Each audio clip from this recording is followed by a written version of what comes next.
Hello नमस्कार. तर आपल्या डेली लाईफमध्ये आपण हेअर प्रॉब्लेमला सामोरे जातो. जसं की hair damage, hair fall, dandruff, rough hair, frizzy hair. तर मी तुम्हाला काही टिप्स सांगणार आहे. त्याच्यामुळे तुम्हाला ह्या सगळ्या प्रॉब्लेम्सपासून फरक जाणवेल. खरंच खूप फरक जाणवेल. तर या ठिकाणी व्हिडिओमध्ये तुम्ही पाहतच असाल की माझे अगोदर हेअर्स असे होते आणि काही टिप्स फॉलो केल्यानंतर माझ्या आत्ताचे हेअर्स असे आहेत. ही माझी केसांची इम्प्रूव्हमेंट काही अगदी छोट्या-छोट्या टिप्स फॉलो केल्यामुळे झालेली आहे. तर त्याच टिप्स मी आज तुमच्यासोबत शेअर करणार आहे. टिप नंबर 1 अशी आहे की टर्बन टॉवेल. तर तुम्ही टर्बन टॉवेलचाच यूज केला पाहिजे. जर तुम्ही रफ असं काहीतरी जाड असं कापड किंवा जाड असा टॉवेल जर वापरला, केसामध्ये गुंडाळला, तर काय होतं की केस तुटायची शक्यता जास्त होते. केस जास्त तुटतात. तर तसं होऊ नये म्हणून तुम्ही टर्बन टॉवेलचाच यूज केला पाहिजे. तो टॉवेल अत्यंत मऊ असतो. त्याच्यामुळे तुमचे केस अजिबात तुटत नाहीत. टिप नंबर 2 केसांचा गुंता काढताना आपण गुंता हा खालूनच काढायचा आहे. केसांचा गुंता काढायला सुरुवात कधीच वरून करायची नाही. तर गुंता हा सुरुवातीला खालून असं वरती जायचं आहे. त्याच्यामुळे केस कमी तुटतात, जास्त ओढले जात नाहीत, ताणले जात नाहीत आणि ते कमी गळतात आणि कमी तुटतात. त्याच्यामुळे केसांचा गुंता काढताना खालून काढायचा आहे. टिप नंबर 3 अशी आहे की तुम्ही केसांचा गुंता काढण्यासाठी मोठ्या दातांचा कंगवा वापरला पाहिजे.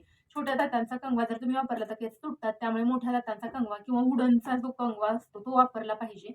त्याच्यामुळे तुमचे केस अजिबात तुटणार नाहीत आणि हेअर फॉलही होणार नाही आणि केस कमकुवतही होणार नाही. जर तुमचा कंगवा जर चांगल्या क्वालिटीचा असेल तर तुमचे केसही कमकुवत होत नाहीत. त्याच्यामुळे कंगवा हा तुम्ही चांगला मोठ्या दातांचा किंवा वुडनचाच वापरला पाहिजे. टिप नंबर 4 तुम्ही उन्हामध्ये जात असताना, धुळीमध्ये जात असताना, डस्ट आहे अशा ठिकाणी जात असताना तुम्ही कंपल्सरी तुमच्या केसांभोवती त्याचा स्कार्फ हा गुंडाळलाच पाहिजे. त्याच्यामुळे काय होतं की आपल्या केसांमध्ये धुळीचं प्रमाण कमी होतं. आपल्या केसांना अतिउष्णतांना जास्त धूळ लागली जात नाही. त्याच्यामुळे आपल्या केसांना स्प्लिट एंड येत नाहीत. त्याच्यामुळे तुम्ही कंपल्सरी उन्हामध्ये जाताना किंवा धुळी स्कार्फ हा बांधलाच पाहिजे. त्याच्यामुळे तुमच्या हेअर्सचं प्रोटेक्शन होतं. टिप नंबर 5 आहे या ठिकाणी. त्या ठिकाणी हेअर वॉशची पद्धत. तुमच्या हेअर वॉशची पद्धत अशी आहे का की घेतला शॅम्पू डायरेक्ट सोडला केसाला, तर अशी हेअर वॉशची पद्धत एकदम चुकीची आहे. या ठिकाणी आपण मगामध्ये थोडंसं पाणी घ्यायचं आणि त्या पाण्यामध्ये शॅम्पू ॲड करून तो सगळा मिक्स करून केसांना शॅम्पू लावायचा आहे. तर केसांना शॅम्पू लावण्याची ही पद्धत आहे. ती म्हणजे शॅम्पू करायचा आहे त्यावेळी तुम्ही केसांमधला पहिल्यांदा सगळा गुंता काढून घ्यायचा आहे आणि की तुम्ही शॅम्पूने हेअर वॉश करायचा. हेअर वॉश करताना केसही या डिरेक्शनमध्येच तुम्ही वॉश करायचे आहेत. अगदी ते कसेही नाहीत चोळायचे. केसांना या डिरेक्शनमध्येच शॅम्पू करायचा आहे आणि या डिरेक्शनमध्येच आपण पाण्याने वॉश करून घ्यायचे आहेत. जेणेकरून केसांमध्ये एक्स्ट्रा गुंता होणार नाही, केस तुटणार नाहीत. त्याच्यामुळे केस वॉश करताना तुम्ही हेअर वॉश करताना तो स्ट्रेट हेअर वॉशच करायचा आहे.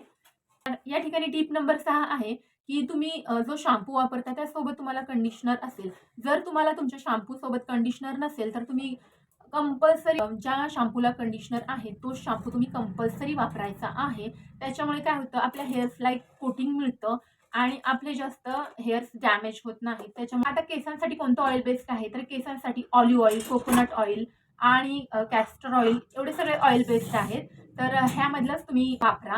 नंबर 8 या ठिकाणी अशी आहे की तुम्ही blow dry, daily blow dry तुम्ही टाळायचा आहे. त्याच्यामुळे काय होतं डेली जर तुम्ही ब्लो ड्राय करत असाल तर तुमचे हेअर्स खूप जास्त हेअर्सला हीट मिळाल्यामुळं, तुमच्या हेअर्सला अति हीट मिळाल्यामुळं किंवा रेग्युलर जर तुम्ही म्हणजे तुम्ही जर हेअर वॉश करता आणि रेग्युलर तुम्ही ब्लो ड्राय करत असाल तर तुमचे हेअर्स एकदम डॅमेज आणि निर्जीव म्हणजे त्याच्यामध्ये कसलाच जिवंतपणा नाही, हेल्दी नाही, नॅचरल नाही असे होऊन जातात. त्यामुळे डेली ब्लो ड्राय तुम्ही टाळायचा आहे. टिप नंबर 9 अशी आहे की तुम्ही आठवड्यातून एकदा तरी तुमच्या हेअर्सला हेअर मास्क लावायचा आहे. त्याच्यामुळे तुमच्या हेअर्सचं प्रोटेक्शन होतं, हेअर्सला प्रोटीन मिळतं आणि स्प्लिट एंड्स तयार होत नाहीत आणि तुमचे हेअर्स नॅचरल आणि हेल्दी वाटतात. आता तुम्ही म्हणाल की हेअर मास्क बाजारातून आणायचे का? सगळे महागडे हेअर मास्क बाजारात मिळतात. तर असं अजिबात दह्याचा आपण खूप छान हेअर मास्क तयार करू शकतो किंवा नुसतं दही जरी तुम्ही मिक्सरला फिरवलं आणि ते केसांवरती लावलं, खूप छान सुंदर असा हेअर मास्क होतो. त्यामुळे आठवड्यातून एकदा तुम्ही हेअर मास्क यूज केलाच पाहिजे आणि तुमच्या केसांना रिझल्ट पहा.